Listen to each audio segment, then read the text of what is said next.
যদি কেউ এখন আমাকে বলে যে তুই ফানি ভিডিও বানাতিস, রোস্টিং ভিডিও বানাতিস, রিয়াকশন ভিডিও বানাতিস, ওটাই ভালো ছিল, তুই কেন এই পলিটিক্সে আসলি বা কেন তুই পড়াশোনা মনোযোগ দিলি? তো আগে যেরকম করে ভুং ভাং করে জীবন পার করতে ওভাবেই তো করতে পারতিস, ভালো তো ভিউ হতো বা আরও ইনকামের তো অনেক রাস্তা ছিল।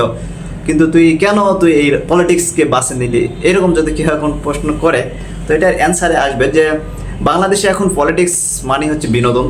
এমন এমন বিনোদন আসতেছে, মানে 2026 সালের নির্বাচনের পর থেকে এমন এমন বিনোদন আসতেছে যেটা হচ্ছে আর ফানে ভিডিও খাইবে না কেউ।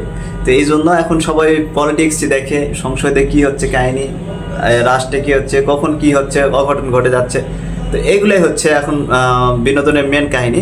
তো এই জন্য মানুষ এখন আর ফানি ভিডিও দেখে না, এখন শুধু বিনোদনের জন্য তাকিয়ে থাকে দেশের সংবিধানে, রাষ্ট্রে, সংসদে, দেশের নেতৃত্বে, এগুলোতে দেখে।